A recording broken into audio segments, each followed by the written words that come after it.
welcome to the podcast. Today's podcast, we have a special guest, Brandon Harding. What's going on, guys? I actually met him almost a year ago, and since then we've done a few products and it's gone on to do really well. From knowing him and how he is, like his perspective on the way he goes about like sharing his content and the amount of effort he puts in, I thought he'd be a perfect person to kind of like go into detail with what it's really like being an influencer, the hard work you have to put in to actually keep creating consistent content and actually caring about the people that follow you. With that being said, Brandon, so why don't you just give us a little bit of introduction about yourself? What's going on, guys? My name is Brandon Richard Harding. I am from the UK, a small town called Bromsgrove. That's where I grew up, just outside the city of Birmingham. The background I kind of come from, regular guy, went to school, went through the paces, didn't really know what I wanted to do, got to high school, found my friends, so I found myself a little bit more. And then leaving high school, I sort of didn't really know what I wanted to do. Doing this right now, having fallen into this world of social media and everything, it's kind of crazy because it's not what I planned on doing. But I truly don't think that I could have fallen into a better world though, because of the abundance of like-minded people and experiences that I've had in just such a short time that I've been in this world so far. So yeah, kind of accidentally fell into it. We'll go more into that a bit later. Right now, I am a YouTuber, kind of Instagrammer. YouTube is my main forte. I record my life. I document my experience and my journey as I go through every day, just to present my life in as much of an interesting way as possible. So I record the highlights of my days, piece them together to create this reel of highlights, to make as much of an interesting video as possible, emphasizing the life that I live, therefore doing my best to motivate other people to live a emphasized life, a fulfilling life, which is what I try to push in my videos. But yeah, that's what I do. I make YouTube videos and post the odd picture on Instagram now and again. I guess, so how old are you now? I'm currently 21, just turned 21 January 5th, so 12 days ago-ish. Nice. When did you actually start then vlogging? When did the YouTube channel start? All right, so I made a YouTube channel about 2 years ago. The way it kind of happened was when I was 16, started the gym, just tried to build my physique over 2 years. Turned 18, started posting more pictures on Instagram, progressing pictures, all that kind of thing. And then I was making these 15-second posing updates for Instagram when Instagram was backdated and you can only upload 15-second videos. And then I found YouTube, and I didn't watch any YouTubers, I didn't watch anyone, I didn't know what anyone posted or what it was to be cool on YouTube. I just knew of the odd guy like PewDiePie, big YouTubers. But I just used YouTube as the platform, as just another social media platform to post on, Snapchat, everything else, Facebook. I just saw it as I've got these 15-second physique updates, why not post them on YouTube? In doing so, subscribers started to come in, likes, comments, people became more interested in, how did he gain that physique? What do you eat? What do you do in the day? What time do you sleep? How much do you sleep? Little things. And then I started to try my best awkwardly to answer these questions in the vlogs, really tripping over my own tongue, really nervously. But eventually fell into a system, my vibe, I guess, because eventually you do something enough, you fall into a certain vibe, create your own persona. Then I started to watch other fitness YouTubers and stuff, and I came across this girl, had 4,000 subscribers, and I had none. And I was wow, she's famous. Wow, 4,000, God, if only. I watched her as oh, this is how to be cool on social media. Be natural, be yourself, be record the weird things that you do in front of the bathroom in the mirror in the morning when you're brushing your teeth. What do? You're kind of weird. I started to record that stuff. And then people started to, I guess, get more inclined to watch my videos because they could relate to the weirdness of it all and all that kind of thing. That's how it all began. Kind of accidentally just fell onto it, another social media platform to post on. And then I began, influenced by other YouTubers to then being shown what to do. And then I kind of just fell into my own way and started to record the things that I wanted to record and start watching other YouTubers, and then concentrated more on the content that I wanted to produce. And in doing so, found myself creating, trying to live a more exaggerated day. I'd wake up in the morning and I'd be I've got no plans today, but I want to record a video, so I need to make plans. I fell in love with it because it was forcing me to live more life. So it really was the navigator for my daily activities. I would be okay, today, this is what I want to do for a video. I got a comment on my last video, I should create a video on that.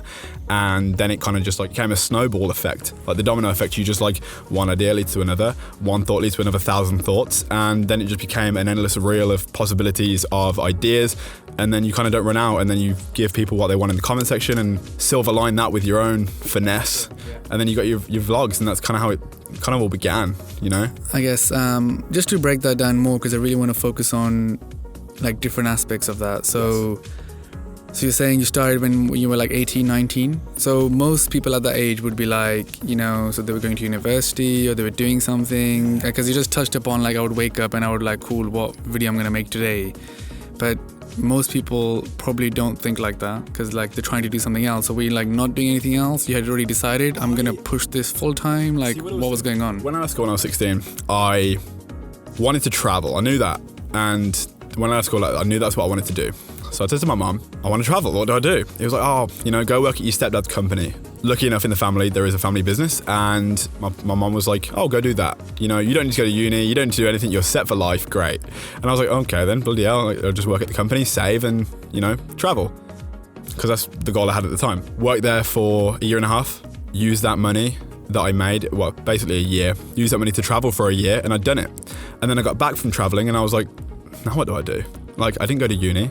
I don't want to go work back at my stepdad's company. And realistically, I didn't have a motive. Like I was just going to the gym, spending time with friends. I did think about uni. I thought about going into architecture as like something that I would like create my future on because I love designer, I love art. I love the aspect of that. I was good at math and science in school. So I was like, why not? But then, like I said, the whole social media thing came along accidentally. Just fell into that. But as an 18-year-old, watching my friends go out and drinking and doing all the things they probably shouldn't have been doing didn't appeal to me. I don't know, I was so automatically driven and I found this thing that I started to fall in love with and I couldn't see past that. It was like tunnel vision. I knew what I wanted to do. I knew that this thing was like creating so much life for me, so much happiness, so much like fulfillment that I saw what they were doing and I was like, it didn't appeal to me. I knew what I wanted to do. Sure, yeah. So did that mean that you would like post a video and you would get like good traction on it, let's just say? So if that was views, likes, and then I would motivate you to make another. Is that how it started, or did it start like hard? Was it? Did it start like dry, meaning that you put a video out, there's like 12 views, or was it? Yeah, of course. But did it like just work for you, or was it like not working it definitely wasn't a given. I wasn't just gifted in the idea of in the aspect of social media. I didn't like just, here's this newfound fame given to this guy. Like, no, it definitely didn't happen like that. I was fighting for 100 views, 50 views. I was happy with like 10 likes on my videos. I'd even like my own videos because it looked like I had more likes. I think everyone's done that. Yeah, at the beginning. And it was like that for the first 6 months to a year. But that's not what motivated me. I love the idea of having an excuse to get out of bed in the morning to do something, to have this like fire, this meaning. It gave you purpose because you was not living for other people. I didn't start social media to like live for other people and to get views and to get likes and because that realistically didn't bother me. It was just the idea of recreating the travel experience that I had when I was 17 in just immersing myself into life. So that's what YouTube did to me. So you were actually enjoying just creating the content, basically. I loved it. I didn't even know you could make money on YouTube for the first 9 months. So like this weird page came across me, this gardening account. He's like, bro, how much money do you make on YouTube? I was like, what? You can make money on YouTube? What? Like, it's crazy. And he showed me this world and I did some research and I realized that you can monetize your videos to add ads on the beginning of them to work with YouTube. And then in doing so, you would make money from the views you got. Not subscribers, not anything else, not clicks, just views. There's loads of moving parts. As I did my research, I realized that like it's the watch time. How long did they watch the video for? Did they click on the ad? It's all those little things, all those moving pieces. But I just realized, shit, you can make money on YouTube. So while I was enjoying myself, while I was just like in the beginning stages, I was getting pocket money now and again to like pay for my gym membership, pay for my supplements, all the little things I wanted to like pay for. And it was just nice to like have that little income from doing something that I loved. So yeah. I think that's probably like the difference maker. Like if you follow something that you like doing, instead of like you were doing it to be an influencer, or you're doing it to be, I have a big opinion. You were more focused on like doing on what you actually wanted to do. I truly believe that when someone does something and they do it consistently and they know that they're going to do it for the rest of their life, or they could imagine doing it for the rest of their life, it's not enough to just want to live someone else's life. It's not enough to watch someone else and see their success and be like, I want to do that. Because there's jealous people and there's envious people, two different kinds of people. If you're jealous, you hate on that person for the success they've got. If you're envious, you're like, oh man, how did he get that? You're more interested. But even that's not enough to be motivated to do something for life. Motivation's one thing, inspiration's a different. Motivation lasts 5 minutes, inspiration, you are inspired, but you can only inspire yourself. what you look at when you look at yourself in the mirror in the morning. What do you see?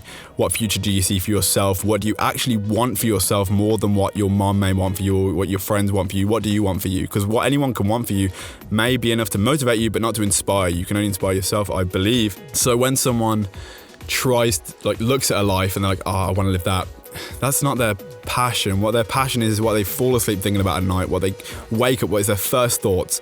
I believe that is something that can motivate someone to do it every single day, to love it. Even when it gets hard, when you're awake at 5 o'clock in the morning, going through the grueling section, like the grueling part of editing, you can only do that if you love it. If you know and you realize that is what you wholeheartedly enjoy, and I feel like, you can only create that persona for yourself. Do you think that's like one of the reasons why you've got to the stage that you've got to? Like, is that how you've always thought about it? I have adapted. I've created that mentality as the journey went on. Obviously, at the beginning, I was just doing it because it was fun. Now I see it as more of like a lifestyle. I see it as more of a means to a consistent beginning, not a means to an end. It's like I'm doing this and I love this and I will continue to do this.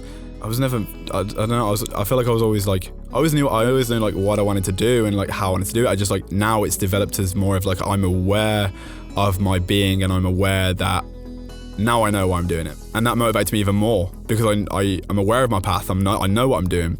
Before I was just like winging it. But now I see it as more of like a career, or like this is what I want to do. I know this now. Like I can relate probably even myself to the same thing. So like growing up, I was like, I'm gonna have my own business. But then I went and got a job and I was doing that, but I still knew I'm gonna have my own business. But when I started the business, even I was just like winging it in terms of it's my own business. I'll do different things. I'll make it work. But then over time, then you really start to see what it is and what you want to do in the long term. And like you said, like I sleep like thinking about, like I need to place an order for this product, or on this stage with this product, and you wake up with like this thought, that thought, and I think that is the element of when you're doing something that you really want to do. Yeah, your vision's evolved. Yeah, and pretty much. Yeah, as time went on. I think a lot of people that would be listening to this would be more curious about, because they see a lot of people that are successful and somehow they made it there. And it's this somehow magically. Yeah, it's this grey area like of how people do it. Yeah, and a lot of people will just say like believe in yourself and that's it. I really want to try to focus more on like the day-to-day stuff that you actually did. So so let's just say when you had the 500 subscribers, what were you physically doing? Like, were you doing one upload a week? Were you doing one a month? Like how long would you spend time editing? How did you learn to edit? Like, it's more the practical stuff. Is that journey, because I think I want people to understand that the work never really, in my opinion, probably like doesn't change, and those are the people that like get there. So just talk me through like what changed, what was your routine like? So more the work side. I guess of it. For anyone like interested in being a fitness influencer, and anyone that's like ever thought about how that happened for them, they see their Instagram motivation. Not even fitness, business influenced. Like they see these people on social media and they wonder, how did they get that? What did they do? What did they fall into? Who do they know? But for me, I fell in love with it, which motivated my daily steps, which were wake up in the morning, I would speak into my notes on my phone using Siri, the plan for the day, and bullet point, not a script, but what I would do for my video. Like I was mapping out my day and what I could do to record content from the beginning, from 0 subscribers. At the beginning, obviously 0 subscribers, I was mapping out my workouts. But then as I got more to 500 subscribers, 1,000, I was thinking about, what subject can I talk about? Can I implement this supplement? Can I give someone advice on protein, like synthesis, and like what are the use of BCAAs and creatine, all the basics, how to supinate your wrist and do a bicep curl, all the little things. And that's what I would do at that point, because I was really trying to make videos that would like reach out to a lot of people. What do people search? How to grow your arms, how to do this, what to eat, full day of eating. And I would try and make videos based on what people would search, that was my main goal, over just being chill. I was trying to be strategical at the very beginning, because I knew that I would have to do something to stand out. And I would Google the videos that were like the most viewed, and I would recreate them because I knew they was working for other people. So I was like, what? That's actually quite a good thing to do. So what I hear the most is that people are so fascinated with that, I need to be different. Yeah. That a lot of times you just need to recreate what's working. Exactly. It's what people do with fashion. They recreate what happened in the 60s and 70s, and it works in our days because it worked before, so it's going to work again. But you have to just recreate that. So I'm looking at videos that the big YouTubers made 3 years ago, and now they're not being made anymore because everyone's trying to be different. And then when you have remade them and you've built some sort of foundation, you can then create your own stuff because then people will view it because you have an audience. But from the get-go, you don't have an audience. No one's there to view. You're creating for no one. And you need to be insane enough to know that, to create and spend hours and hours editing and recording for no one.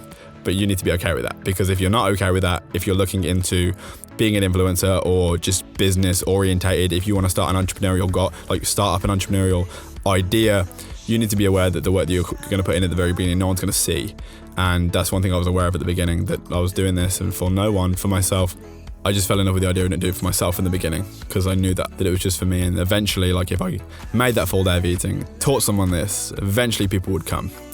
And I guess that's how it started. So when you were at like 10,000 subscribers or 5 to 10,000 subscribers, did you think I'm an influencer now? At what point were you like, I am an influencer? Like when did that really become a thing? No, not even now. Not even now? I see people that have like millions and millions and I'm like, they're influencers. That's the people that I look up to. So like from 10,000, you start to realize that you have this audience and you have a bit more freedom, because even if you post a whack video that's just like, there's no purpose to it, it's just you want to get content out there. You know, there's like a basis of people that might view it. There's views on your channel, there's content, there's consistency, you're showing motivation, you're showing that you care, and you're posting. The numbers gave comfort. They gave, like I can wake up in the morning and I'm doing something right. It's working. It gives confidence. It's like, wow, I must be doing something right. People are coming out of nowhere. Japan, America, Australia, Jesus Christ, like who are these people? So this vast array of people gave confidence as the numbers started to grow. So 10,000, I started to feel that. When I started to want to turn it into a career, I think I was around like 15,000, maybe like breaching 20,000. I was like, oh my God, started to experience so much more of life now. And I can see this being a job. Like, can I actually make a career out of this thing that I love? The idea of creating a career out of something you love is so unheard of. Like, people want it, but they ever have the chance to do it? No. Because maybe they don't put enough time and effort into the goal that they do have, but there's the odd anomaly that eventually finds out how to do that. And I knew I wanted to do that.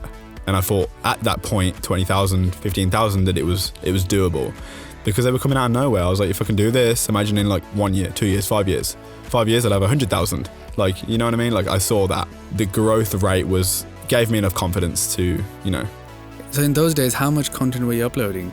So at the very beginning, within the first 6 months or like first 4 months of creating the YouTube channel 2 years ago, this is before like I realized that I wanted to make it into a job. I was uploading like one video every 2 weeks. Like I was like, because I wasn't sure, I was doing it for fun in the gym. After like 4 months, I was posting like 1 every week and 2 every week. As I started to get more of an audience, started to get more questions, I got more ideas so I could post more. And then it went from like 2 to 3 times a week. That was 2 times a week, 3 times a week. That was around 20,000. I think you touched upon something before where I hear a lot of other influencers say, if it's not going to be good content, then they don't do it. They don't put it out. Like you just mentioned, that even if it was whack, you would like put it out because subscribers are around. Yeah, that was when I was having more fun with it and I felt some more freedom. There would obviously be a concept to the video. There'd be a sense of like, I could talk about something a bit more personal. Something that I think people might want to know. Like, I went to the cinema with my dad, like I experienced that. I went for a meal with my nan, like all that little things. Like I just speak about my relationships and just things that were happening, right? That's what I felt the freedom with. Just give more of myself. On top of the instructional stuff that I used as the tool to grow at the beginning.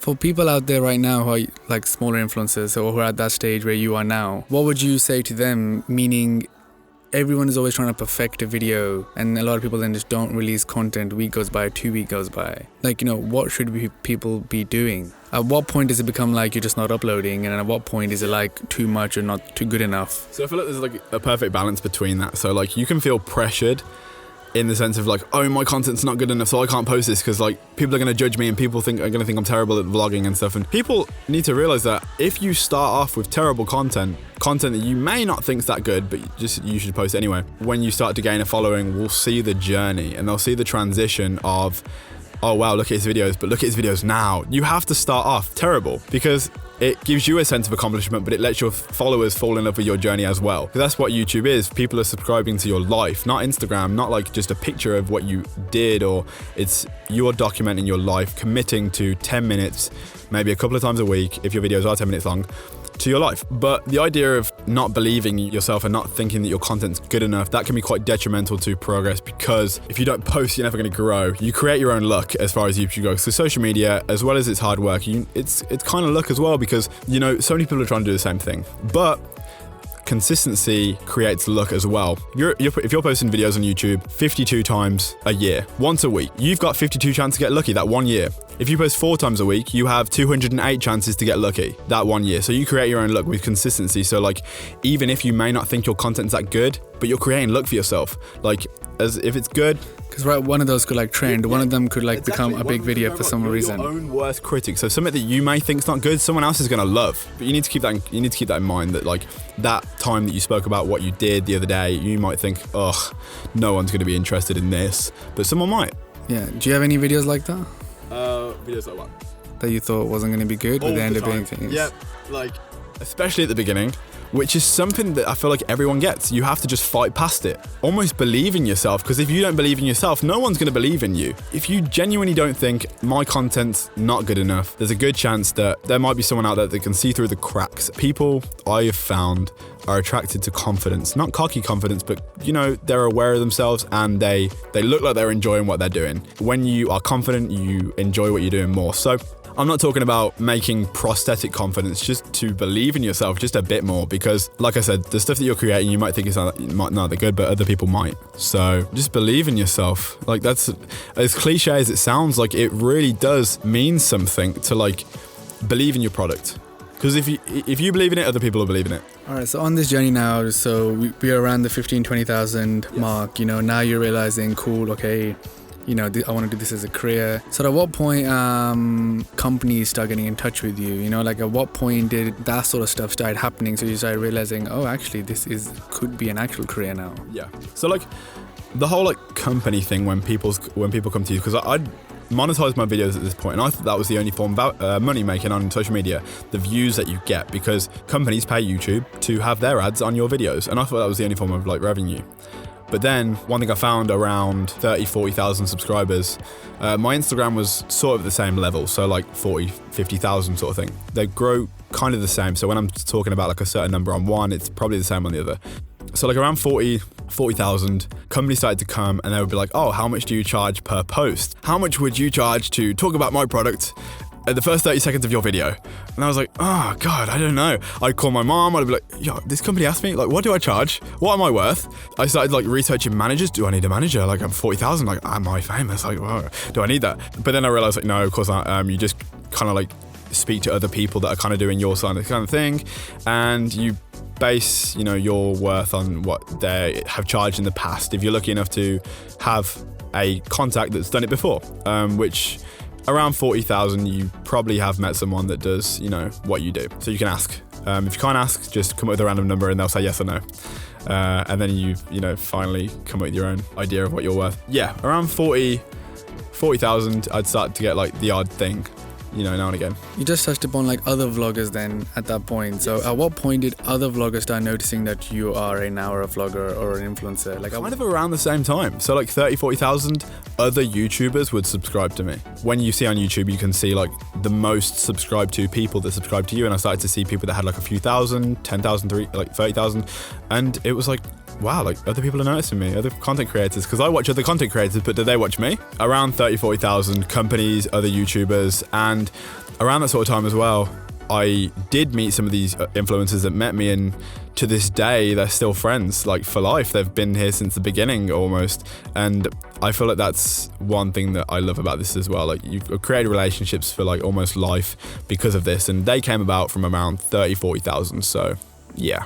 Would you say that's like probably true in terms of other people too, like the level where you become an influencer in this market? Like, do you think like around 50,000 is now when you are an influencer, like in terms of like the industry? I don't know about the title influencer at around that level. It's just definitely the level that people maybe start to view me in a different light. oh, he has this foundation. He's obviously like put some work in. He's managed to build a following. How has he got this following? He must be someone of some sort of worth to the industry, or the industry that he's interested in growing in. Built this level of, reach. When you start to build a community, friends and companies start to contact you, you have this world that you've like immersed yourself into, and now you're part of this big thing. And then I guess you do start to feel a little bit more of like the vibe of an influencer. Like, oh, I have influencing friends, or companies are trying to contact me. I'm getting more views. It's great. The vibe came around that sort of like level, yeah. When people started to they would like see you in like the street, and they'd look at you different, and you'd be like, do they watch the videos? But then they'd come to you and they'd be like, oh bro, I subscribed to you. And that started to happen around like 30,000, 40,000 too. They'd like come up to me and like, oh, I didn't know if I should come up to you, but I actually watch your videos. I'm like, oh, no way, that's so cool, man. Wait, what the hell? Never happened before. Yeah, it's kind of surreal. It kind of happened around that sort of like, 30, 40,000 on YouTube. Nice. Do you think so since that point till moving forwards now, what are you on right now? At the moment, Instagram is on 195,000 and YouTube is on 154,000. So Instagram's taken over your YouTube? Yeah. Oh, I didn't know that. Okay. It took over by like 50k. Weird. All right. So I guess now, what's it like? Like creating content. Is it still same mind frame? Just to wake up, make a list for yourself? Okay. So now what I do is a little bit more strategical. So like now I'll truly think about what I'm doing, because I know that there's people out there that are going to watch and judge what I'm doing, and there are intelligent people out there, people that like edit videos for a living, people that talk about this, have degrees in these subjects that I'm talking about. So I need to be like, watch what I say now. I have this reach of people that are going to judge me, critique me. There are haters out there, unnecessary critics, but there actually are like actual critics, intelligent people in the fields that I'm talking about that are going to judge me. So I need to be more careful. So when I'm making my list in the morning, at like today, I'll wake up and I'll bullet point something. I'll be like, actually no, that's not a good idea. Why the hell would I put that in the video? And I take a little bit more time, and I'm more strategical with the stuff that I post. But at the same time, you need to think like, I love this. I'm still gonna have fun with this. Like this list that I've created for myself, I'm gonna pick up the camera, do my intro, and then I'm just having a good day. Like it gives me this weird feeling. I could be having the worst day in the world. Something could have happened. Could have fell out with a friend, argument with family, something. Had a bad workout, literally anything. But then I pick up the camera, and somehow it's like serotonin was released into my mind, and I am just happy. Like I'm having a good day. And I guess that's what I realize now as well. Along with the pressure of like people there to judge you, you still need to realize, and one thing that I'm realizing now, this is like my transition to learning this part of the whole experience, is that you always need to remember to just have fun with it. Because when you're having fun with it, everything's easier, everything's more like fluent. People see that you're having fun, and that's contagious. People want to be attracted to that. If they see like if you're like struggling, if you're like running out of ideas, if you're like actually not enjoying what you're saying, people see that. People see through this. Like the world is built by people just as intelligent as you, and you're watching videos just like you're critiquing yourself on your YouTube channel. Like you can see through your cracks, so can they. So you need to be like more chill about it. I feel like be more relaxed. I think from what you're saying and what I already knew as well, it's clear that the planning and then putting in the work makes the difference. Yeah. Because I think... But I've met people that don't do that. That just completely wing it, pick up the camera and just talk about anything. But I think one of the reasons I've been so blessed and I've been so grateful for the opportunity to have grown at the speed that it has grown. So like I was doing this for a year and I had 12,000 subscribers in 1 year. Now I'm on my second year and I have 150,000. Don't even know how it's happened. Some people just came out, they've come out of nowhere and they've somehow realized that, oh, this is a guy who is putting in the work and we're going to watch him. With that growth, you sort of question yourself in the sense of did I do this right? Is this the way? Is this the secret? What I've done, is that the formula? Do you have to structure your videos? Do you have to wake up in the morning and bullet point stuff? Do you have to actually strategically think about every move that you do? Is that the formula? Then you see people that don't do that and you're like, oh, they're growing too. It's not a matter of how you do it. Pick up the camera, talk about anything. Wake up in the morning, strategically plan. It's not a matter of how, it's just a matter of doing. You can talk about it, you can have these great ideas, but unless you're doing, no one's seeing, no one's viewing, no one's being, not necessarily inspired, but no one's being influenced by your journey, whatever that journey may be. So it's not a matter of how, it's just a matter of what and a matter of if you are doing it. Yeah, no, I think I agree with that. It's just the consistency. I think people are doing it consistently at the same level again and again and again. In the end, are the ones that like get to the next stage. Because I think there's a lot of people. One thing that I got a quote from a very well-known YouTuber, Casey Neistat. It was the best piece of advice that he was given by another YouTuber called Roman Atwood, and I quote it from him. The quote is, just keep posting. It's that simple. Just keep posting. Whether you're not growing, whether you're growing really fast, whether you're like looking at your daily subscriber gain and it's plateauing, or you're even losing subscribers from a subject that you spoke about in the last video that people disagreed with. It doesn't matter. Just keep posting, whether it takes 1 month, 1 year, 10 years. There are people out there that are YouTubers at the top right now, or influencers that have been doing this stuff for like 15 years and they only just made it. You just have to keep posting mindlessly. Like, you have to fully give yourself to this thing that you know you want to create a future out of. Again, cliche, never give up, but it's really the truth. It's what it is. You can't compare yourself to the anomaly that blew up overnight. The one person that posted that viral video and just blew up. That's not realistic. That's going to happen, but you have to accept that. But everyone else is here. Everyone else is putting in the work. And you have to do the same. Because you need to realize that you see that person across the street, he has a Lambo. The building next to you is owned by one man or a company. That started somewhere. One thing that people need to realize is, and they're along their own journey, are they willing to put in that same effort that the world has been created with? Buildings in Rome, the pyramids in Egypt, they were built by men just as smart as us, but they did that shit every day. They didn't give up. They kept on building. They kept on creating, and now they are where they are. So if you apply that same mentality to your own grind, there's a good chance, based on research, based on the world we live in, that it might work. No, I agree, and like even in my own journey, it's pretty much like the exact same thing. It's just but the relentless pursuit of like keep going. You get setbacks, you get things that don't work in your favor. Yeah, and you just gotta keep like at it. And I think that's like the difference between people that I'm around, that I know, or that are people that are winning. And by winning, it's just people that are growing and becoming better versions of themselves. It's the people that keep pushing to move forwards. Exactly. One thing that you just touched on, the word setbacks. That's something that we need to really understand, that there are going to be a substantial amount of setbacks along this journey, because what we've spoken about so far is consistent growth and just doing something every day without the idea of that person coming at you. It's like if you're boxing, you just punch in a bag. That's all we've spoken about so far. We haven't spoken about the person punching back, which is life. There is going to be an opportunity where you might have to pay for something that you were saving for something, a new camera, but something happened, you crash your car. A family member fell ill, you need to pay for that. Like, something happened, there's going to be a setback, but you need to be ready for those and understand that there are going to be some that can't take away from the journey that you're on. It's not even an entity of like setback, because everyone's facing it. If everyone's having these same setbacks, are they even setbacks? It's just life. Exactly, yeah. So I think for my business, when some things have gone wrong, it's made me think like, oh, I'm so unlucky, why does this only happen to me? I'll give you a little example actually. So in one of the releases I did with an influencer, we had like some bots from like China try to like crash our servers, and it ruined the release. It still went ahead, but people ended up having like problems when they were buying, and other stuff happened. And just recently I had a phone call with Noel from Gymshark, and he was telling me that like 2 years ago on Black Friday, they had a similar thing where like the website wouldn't work, and for like 8 hours the website was down on Black Friday sale and they couldn't make any sales. So it made me realize in that moment that, oh, there was me thinking I'm so unlucky with what happened to me. It just the same as happens to other people. Exactly. Everyone has setbacks, but you gotta like learn from it. How can you improve and move on? So exactly. And you just quoted Gymshark. Gymshark 2016 was voted the fastest growing company.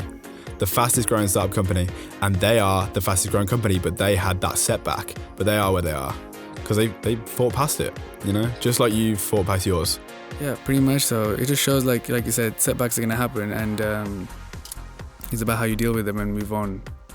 The next thing I want to focus on is other things what you're doing. So more like the tips or like the tricks in terms of to get more views, like keyword analysis, responding to people's comments. Like, are you aware of things that you can do to get more views? Or, through this growth, I'm sure there are things that you have done that helped you with this stuff. Because something that you just learn along the way. So like, you obviously are going to do your fair share of research on like what is growing? Tags on videos. What do I need to like? Because when you upload a YouTube video, there is a section where you can upload tags, which is frequently searched video titles. If you got a fitness page, for example, like me, my tags would be like bodybuilder, transformation, all those words, keywords that people may search. So I did a bit of research into that. Next is what you title your video. Is it clickbait? Visual thing that baits you in, that makes you want to click on it, whether that be the thumbnail, which is the picture that the video is advertised with, or the title. Now, that's very important, and that's one thing that I definitely have utilized and truly understood the power of over the past 2 years. How important the first 10 seconds of the video are, how important the thumbnail is, how important that initial site is. The behind the scenes stuff, which people don't see, are the tags and forms of advertisement. Do you share it on your Facebook page? Do you share it on your Instagram? Do you try and utilize your other social media platforms to bounce off each other? So would I share my new YouTube video on my Instagram? Is that a form of growth? And that's one thing I found that worked as well. Creating an all-round social media platform over singular, get everyone to follow every single platform so they see everything that's going on, which gives people an opportunity to follow a more in-depth aspect of your life and stuff. I spoke to this other girl, the slime girl. She's got 600 something K, okay. And she told me some stuff, and I was like, oh wow, I never thought of that. And hers was, she gets people to be comment on my YouTube video. You could try this if I gave you an example. She does oh guys, comment, and she tries to get 1,000+ comments, yes. Basically. And then while people are doing that, she will like and reply to every comment, and that puts it on the trending page. Okay. So that she hits 1 million+ views on every video. I didn't even think of that. So okay. She was fascinated by messing with YouTube until she can find a way to get bigger. So okay, one thing that I've started to do on my videos, I think one thing that's really important is to name your people. What's your squad? What's your family? What's your what do you call them? Right? So I came up with the name. It's called Don Squad. The reason it's called Don Squad is Bran Don Squad. It's my name. The definition of Don in the Urban Dictionary is leader of the mafia. So I tried to come up with a cool little name. It's kind of cringy, but it is what it is. But I also say if you enjoyed the video, please drop a like. If you haven't already, join the Don Squad, which means we are a family. Join our family. At the end of every video, I pick someone that hashtagged Hardbody and hashtagged Don Squad on my Instagram, and I shout them out at the end of the video. So I'd be thank you, James_Miller, for being part of the Don Squad. If you haven't already, please subscribe. And I feel that was a really great way to link both social medias, because it gets people to oh, I would love to be on this video, sort of thing. If they would want to be on that video, they would hashtag and engage on my other social media platform, which therefore, the more comments on your Instagram, the more chance you get of being on the explore page, because Instagram sees that your analytics are growing up in a certain aspect. This Instagram is getting so many more comments now, so many more likes. We're going to press him because obviously he's doing something right. And I feel that's the way Instagram and all these platforms work, that if you're growing a certain way, they'll run with that. If they see you growing, you bounce off each other. But yeah, that's one thing, just shouting people at the end of the video. Definitely, I do things throughout the video that help engage the comment section. So I'll speak about a controversial subject that people can have a conversation with down below, or I'll just say oh, give me your opinion on this. I'm thinking about doing this. I'm thinking about going here. Let me know what you guys think. I feel that's one thing that really helps boost the comment section, which also helps with engagement to your subscribers. You are speaking to them, not you're just doing it for yourself, but you're along this journey with them. You make them feel included, which boosts up engagement, likes, all the kind of thing. That's one thing I've realized, to make people feel included, the part of this with you. And just the little things you do may make people remember you a little bit more. So with the shout out at the end of the video, with the little thing that you spoke about, people may remember that. You might stick in their minds, which is what you want to do in social media. You want to be the person that sticks in that person's mind more than the next person, which has a lot to do with the content you create too. And if you can confidently say, I would subscribe to myself, there's a good chance that people will think the same thing. But if you look at your page and you're fuck man, I would not subscribe to this guy. What, you know what I mean? Topless picture after topless picture. What a douchebag. Who does he think he is? Abs? Everyone's got abs. If you can look at your own page and confidently say I would follow myself, I feel that's a really good tip as well. Make sure that you would subscribe to yourself. Make sure that what you're producing is good enough for your own standards, because chances are if they're good enough for your standards, they'd probably be good enough for someone else's too. Yeah. What about analytics? Is that something that you look at or you analyze? Isn't something that I try to look at because I know that you can get engrossed in it. You can mindlessly just look at your progress, your numbers, and you get lost in, why didn't this video get this many comments? Why didn't this happen? And you start to question yourself, which is the unhealthy part of this. You can get too engrossed in the numbers and stuff, and you can start to become disheartened if you didn't gain as many subscribers last month as this month. That can be like, oh, should I quit? Is it not working? Is this not what I'm meant to be doing in my life?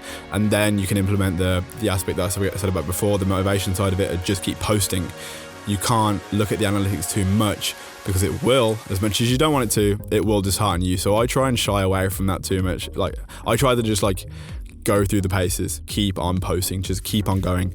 And don't get me wrong, I do look at them, but I don't let them influence me. Do you look at the age or location, that sort of stuff? And are you mindful of that when creating content, or do you just still stick to what you want to do? I'm never mindful of where my audience are, because it's fairly evenly distributed, and I feel like that's just the way it's always going to be. Age range, female, male. Obviously, being a male influencer, I'm going to reach out to more males. So my following is 70% male and 30% female. I feel like that's just because of the bro-ish videos that I post anyway. It's just kind of what I do. My age range is around 13 to 24, 12 to 24. So, my age, people that are just thinking about going to the gym, maybe some child gamer came along me who's 11. You need to be conscious of those people too, because you can't swear too much. You can't be too unfiltered. You can't be too you can't speak about too much controversy, give too many opinions. Someone may look at and be I can't, he's really inappropriate. You need to be conscious of all age ranges, which is one thing I felt. It's not just people your age watching your videos, it's people that are 12 years old that are going to follow what you're doing. And if you have a big enough audience, if you have big enough influence, you have 1 million followers, they're going to copy you.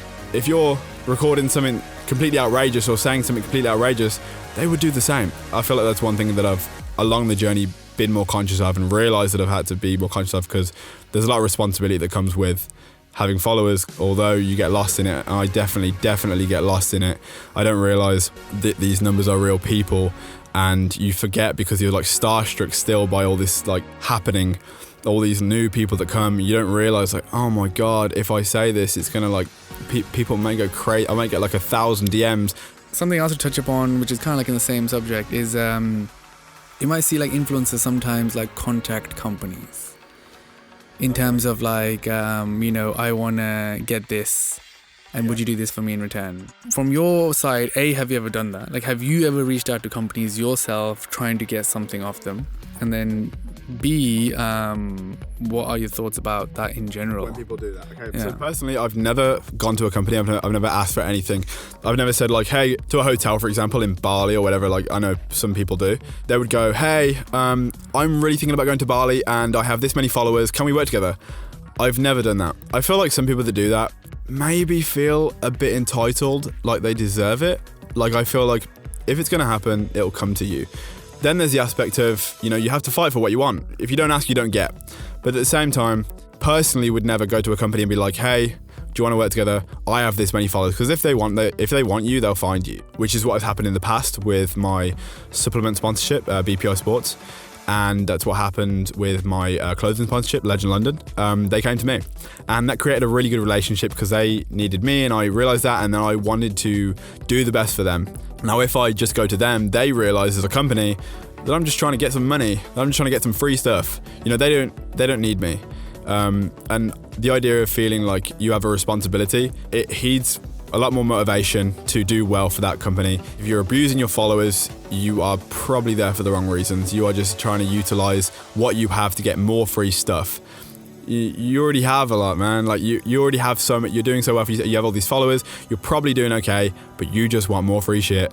And I don't know if I agree with that. But some people, if they do it, they do it. I'm not going to judge them. Each to their own. Just wouldn't do it myself. You must hear a lot in the industry. People are and even we as a company, we get 20, 30 messages a day oh, will you sponsor me? Will you sponsor me? Will you make me that? Please, come on. Or just will you. And do you think the people that are doing that, they basically have the wrong mentality in terms of... No, because they're I just personally wouldn't do it, but they don't have the wrong mentality because they're just trying to make it. They want to be the next sponsored athlete, and they think that if they message the company, that's how to do it. They maybe don't know that the company's going to reach out to them or they maybe don't think they're good enough for the company to reach out to them.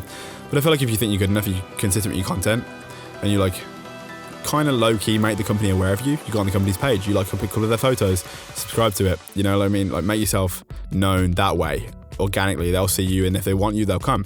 And I don't disagree with when people do it. I just think that maybe they think they're at a place where they aren't yet, and they will be through work. But then there's the whole, like, in my opinion, on being entitled. Do they just think they're just like, oh, I have 10,000 followers, I deserve all this free stuff. I don't agree with that. What's interesting to me is, as I speak to a lot of influencers, is that there's a clear similarity between people who are doing well, like first speaking about like almost like the planning and like the putting in the work, but then like the thing of just doing you and things coming to you. Even that, like I've seen more of the larger influencers that we work with and I speak to is like they always had that mentality of like, I'm just going to keep doing it and then things will come to me, rather than ever trying to like go for it. Because on the other side... Then again, what you just said, I'm going to keep on doing things and it will come to me. That's expecting as well. Which I think that like people shouldn't expect. They should just like enjoy themselves. I genuinely just like go along my journey and I enjoy myself, and if something comes along, then it comes along. It's an opportunity that's facing me, and I will run with that, and I will exhaust every resource with that opportunity. Like, I will make the most of it.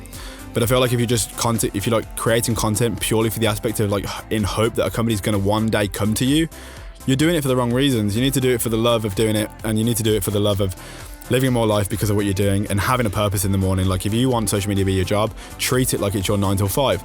Spend 8 hours a day doing that. There's a good chance that you would be successful in that, because people aren't doing that. You know, people aren't putting in that amount of work. Yeah. All right, no, that makes sense to me. To go a bit more business, so do you see yourself as an entrepreneur? Is that what you... Yes. Yeah, so you think I'm an entrepreneur, like that's who I am. I see myself now as I'm self-employed. I have created this platform. I'm a businessman. I do something every single day to become more successful in the area that I want to be successful in, which is a social media influencer. Someone that has a voice and someone that has the responsibility of people coming to them and maybe pursuing their life in the way that you do, to live a more fulfilling life the way that you do. I've taken that on as my job title. People ask me, what do you do as a job? And I'm like, I'm a YouTuber. Oh yeah, I'm a YouTuber. And I feel proud to say that, because I've worked hard and I have worked endlessly. I've been up at 5 o'clock in the morning. I've lost my mind editing some videos, and I'm proud to say that this is like now my job. When I enrolled myself as being self-employed because I was making a certain amount of money, I then started to think of myself as more of an entrepreneur. Like, I've created something from nothing. And that's what an entrepreneur is. They have a goal, they have an idea, and they birth it. It's their baby, they've created it. And I feel like that's what my followers are to me. My, like, well, not my children, but like, you know what I mean? Like, I've created this thing, and I've now created my own responsibility, which is my own business. And I definitely see myself as being an entrepreneur.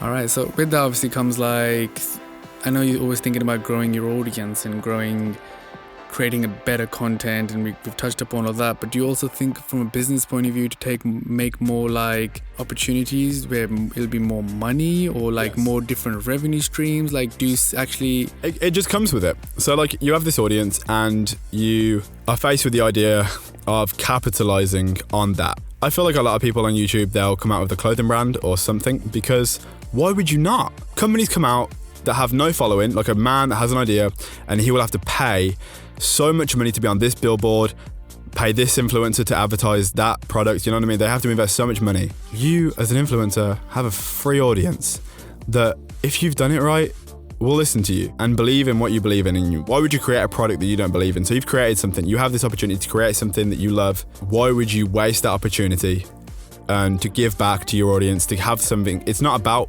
capitalizing on them and making money off them.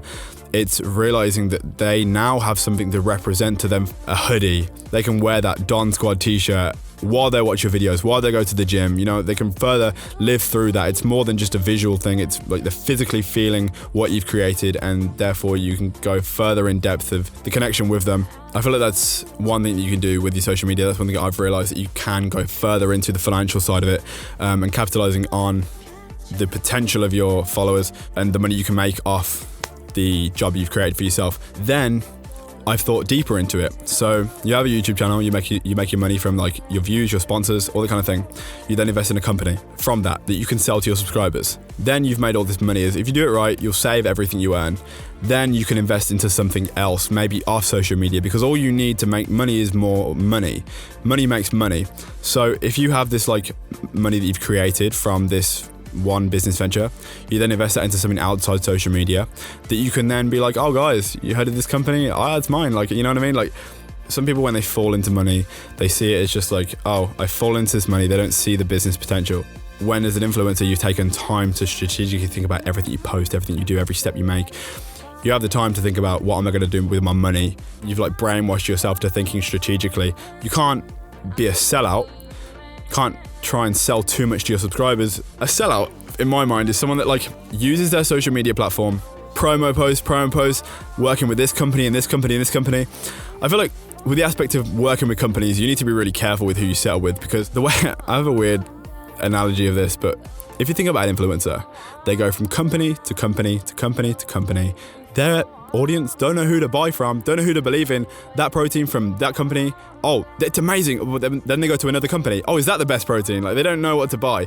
I feel like that's, as an influencer, it's almost like a female or a male. They sleep with this person, they sleep with that person, they lose their worth the more people they sleep with. But if you get a virgin, an influencer that's never been with a company before, wow, they've never sold anything, I'm gonna make so much money off that. And if you stay with that company, there's a good chance that, you know, you're gonna make more sales from that, and your subscribers are gonna respect your worth because you saved yourself for that one person, that one company. But then if you spread yourself thin, people will not only lose respect for you, but companies will lose respect for you as well. That's kind of my analogy of that. A sellout is someone that just like is there for the money and will bring out a product and just try and push it and push it and push it and push it and just try and milk their subscribers from not only their pockets, from their parents' pockets. Yeah, like it might work for a small period of time, but then eventually it just wouldn't. And if you're here for the long run, that, oh, I've got 200k followers, let me try to make as much money as possible. But if you're playing it for the long game, then you need to be careful. That's the thing, like it's not about making money. I feel like if it's a job, a certain part of it's about making money, but you need to realize how you got to that period of getting the opportunity to make that money. You loved it, you gave everything while you was making no money. So there's a good chance that if you want to make more, you need to go back to that. You need to like not get lost in just the business aspect and feeling entitled, getting free stuff, going to company. I feel like if you just continue to do what you've done without the idea of being too conscious about money, and just do it for the love, do it for like what you love to do, and the experiences that you've had because of this thing that you love, you can therefore accidentally fall into exponential currency that you didn't think you was worth because you were too busy thinking about making money off what you've got right now. You didn't think about the future. You didn't think about what you did to get where you are, because I feel like you need to consistently do that to get further and further and further, accidentally getting into a place that you can just be never conscious about money again. Yeah. I think it's probably like to touch upon some of the stuff that you have done. For people who don't know, probably I actually, when I first saw Brandon, it was actually randomly on YouTube. So okay, I was like 35k from UK, and you do like vlog style stuff. So for people that don't know, because as a company we work with influencers, we kind of know which influencers are the best at monetizing themselves, and people with personalities are the best type. So when I came across Brandon, he was like vlogging and showing his life and just being normal, and I was like, oh, that's quite cool. And there's not that many people in the UK who are like this that I had come across. There's quite a few fitness influencers on Instagram who post good pictures. Personality is something that I was attracted to, and I was like, people like this have the long-term future. So when I came across him, then I realized he's from around Birmingham, where I'm actually from. So then I sent him an email, and I just thought, hoping he replies. And then he did. And then we got on a phone call. And then I'm here Star Trek that you even sent me a message. It's like, oh my God, will he reply? Oh my God, he sent me a message. And and then he was like, he wants to sell some t-shirts, and that was I think one of your first business ventures of yourself. Yeah, that was my first ever business. I wanted to bring out merchandise for people to represent as I went on my shredding series, which is my competition prep, which I called Hard Body Shredding because my Instagram name is Brandon Hardbody, so I thought it fit. And I brought out a t-shirt that said Hardbody, and I didn't have a platform to sell on. I didn't have a legitimate, safe, website to source my t-shirts from for a safe way for my subscribers to, type in their credit card details, their PayPal details. And then Athlete came along, you came along with that safe, structured, well laid out platform to post my stuff on, and I felt blessed. I felt saved that I had all these shirts, but I had no idea how to sell them. I didn't have £2,000 to pay for a website to sell them, and you came along with this overly professional platform, and I was very grateful for that. I still remember when you rang me and you were like screaming like, what is like, was it something like £7,000 or something, like, when it first sold? Yeah, and you were like, so much money in my bank. Yeah, it's crazy because like I had in December last year, a year ago, I had £40 in the bank for like 4 months, all the way until April. I was broke. Never breached like any more than that. Anything I made, I had to spend on like supplements, food, gym membership, the little things, rent, like all that kind of thing. So I never had any money in the bank, and I fought for that, and I fought. Still mindlessly making these videos, making no money. At this stage of, you would think this prestigious amount, 40,000 subscribers, wow, you must be making so much money. I had £40 in the bank to match subscriber count. Like, I literally had nothing. So people think they're going to make a lot of money from that stage. You will quickly realize that if you're in it for the money, it's never going to work out, because like, you have to just forget about that. You're going to be in it for a long time. I was doing YouTube for a year and a half at this point with still £40 in the bank. But I kept on posting and I kept on going, and then you came along. I had this platform to sell these t-shirts on, this audience to buy, 7,000, 8,000, 10,000 later. I have 10,000 in the bank. What the fuck? Like, and it came after a year and a half. I was blessed with this opportunity. There we go, the birth of, the career side of it all. I guess, yeah, that's kind of like where you kind of like started your own online business, I guess. So it was the t-shirts, then it was the plans. And ever since, I guess, you sell monthly, and like, it's kind of like set up. Yeah, for you. We after seeing the progress of the t-shirts and like the people that were buying them and stuff, we kind of like came up with a plan, and we come up with like a price to sell it for and everything like that. And we had data, we had like a number on how many we could sell, like, because through research, which you can only know from like actually doing it. You can never predict how many t-shirts you're going to sell, how many plans you're going to sell. You just have to take the leap and like hope that people buy. Don't order too many, but just enough like to hopefully sell out, maybe. I remember like the bodybuilding competition. Yeah. And that was something like for us to like really cool for me to even like see. How was that whole experience like for you? The Body Power experience, Body Power is the competition that I competed in. It's a weekend expo held in Birmingham. It's a chance for influencers to get the chance to connect with their subscribers. People coming from all around the world to meet these people that they see online, see on Instagram, and companies are there with their stands, with the influencers on the stands, to give a place for so-and-so to say, oh, by the way, guys, I'm on the BPI Sports booth. This is where you can find me. And that's what Body Power is. But they also held a prestigious competition, which is the competition that I chose to do because I love the idea of competing with my like followers there, like to be able to like see and support, and because they followed this whole shredding series, and some of them were from Birmingham, so I was like, oh, maybe they can come and watch the show. And I was so nervous because I prepped for 12 weeks and I'd never done a show before. I was backstage pumping up and I was looking at these opponents. I was like, so many people that I was going to be against, and I was like, I look like shit. Like, I have got no chance. I'm not going to place top 5. Like, what am I doing? And then I step on stage, and it was like I took an awakened pill. I don't know, like I just knew, like everything that I like nervous about. As soon as I stepped on stage, I like saw everything so clearly. I was given this like confidence. I looked at the judges in the eyes, and I was like, I am here. Like, I was proud of what I'd like done for like 12 weeks, and I was like, the confidence I felt, the lack of confidence I felt backstage was found on stage. I don't know what it was, I just fell in love with it. And they were calling out top 3, and I was number 5, and they called it number 7, they called it number 1, and they called it number 5, and I was there, and I was like, oh my god. I looked at the people backstage, and I was like, what?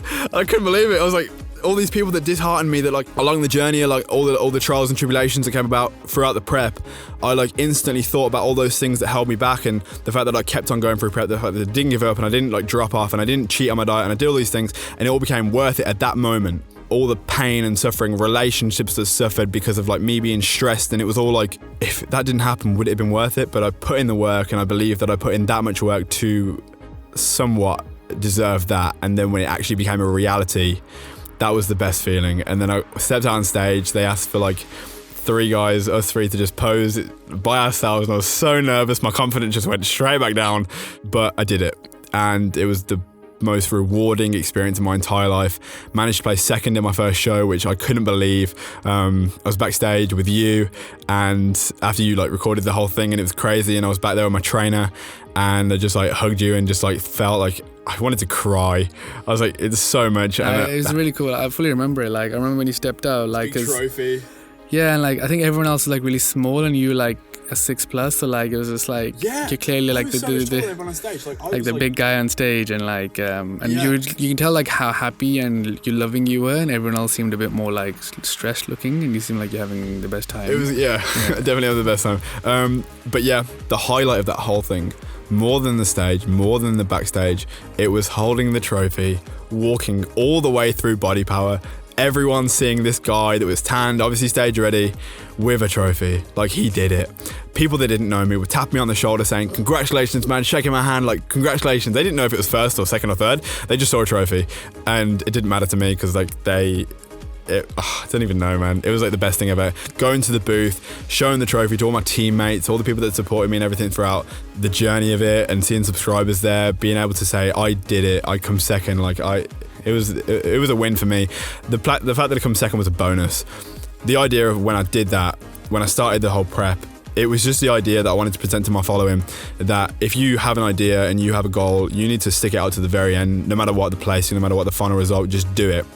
The fact that I stepped on stage was a win for me. I did it. I went through the stress. I dealt with all the setbacks, and I was there. My best physique that I could possibly bring. The second was a bonus, and it just made it. It was like the cherry on top. Is something you're going to do more in the future? Yes. Like, it's 2018 now, and I plan on doing 3 shows this year, not just one, around mid-year. So I'm actually going to America for 3 months now, and then when I come back, I'm going to start my competition prep. So I'm going to get fat in America, bulk up, and then come back and just go through the paces, compete in maybe like June, July, stay lean as long as possible, do as many shows as possible, and then just see what I can do. Like, I know that my physique has progressed since last year based on like my performance in the gym. Visually seeing myself from where I started prep last year to where I'm going to start preps this year, I know that the package I'm going to bring to the stage will be that much more better, and through experience and through knowing how to like prep my body now, I've learned a lot of things through doing it once. So like, I know things I can tweak this year to make everything that much more refined, defined, like everything more crevices in the right places that need to, like, maybe a week more of dieting, maybe a bit more cardio, but this year's going to be special. So you just mentioned going to America. What is that? Is that like is that work, or what's the reason? So like, at the start of this whole YouTube thing, I knew that I wanted to like go to America for some like period of time. I want to live in America. It's like the dream place. The reason I'm going to America now is because I know that YouTube is big out there. I know that to expand to the next realm of YouTube, I'm going to have to do something crazy. So the thing that I preach on YouTube all the time is stepping back from your current situation and analysing yourself and thinking like, what I'm doing right now, is this really what I want to do with my life? And then taking the necessary steps to say, yes, this is what I'm doing, this is what I want to do, and I'm going to do whatever it takes to make this like a reality every day, which is why I decided to go to America, because I did that about a couple of weeks ago, and I was like, do I really want to be here in this town that I'm at? No. Booked a ticket, I'm going. Like, that's what I decided to do, and that's what I would urge anyone to do if they have the opportunity to do so. Don't question it. Just like go out there and. So where is it exactly? Take a leap. I'm Boston. I'm going to Boston. I've got some friends out there that are in Boston, so I'm like apartment sharing, which is the perfect opportunity to do so. Either way, I booked a ticket. I booked a ticket before I knew I was going to go to Boston.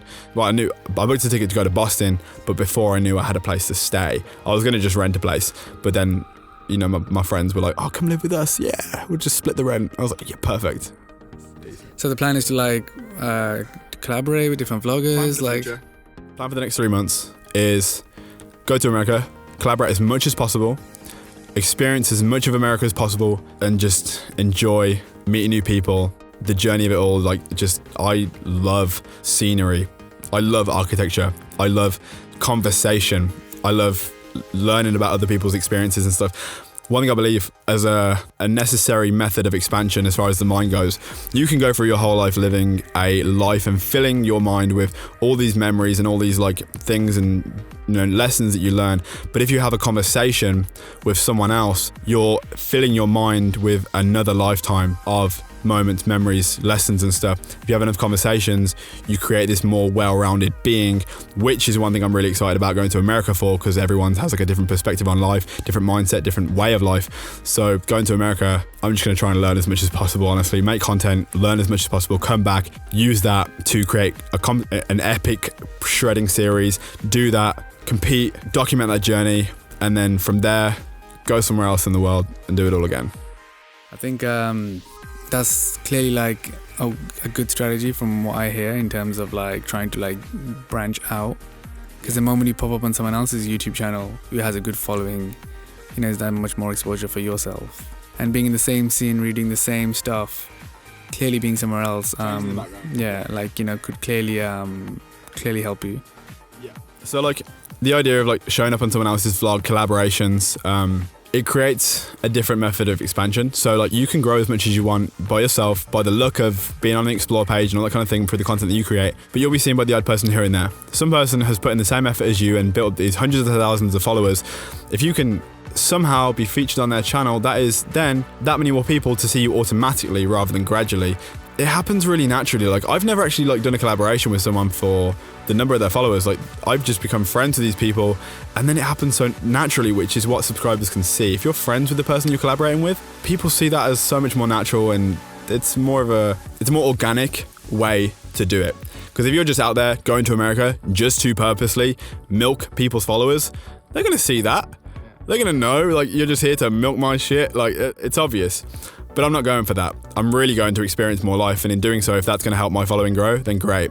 You know, I know that if we're going to America, it's going to help me because I'm going to have a different background, different life, and through my journey of taking that leap, someone else might be inspired by that, I hope, to go book their own flights, to like take their own leaps and stuff, you know, make that happen. Just like the idea of doing it, you know, is, I feel like, a way of showing people that you are what you practice. Like you are the manifestation and the byproduct of everything you preach. You're talking about immersing yourself into life, do it.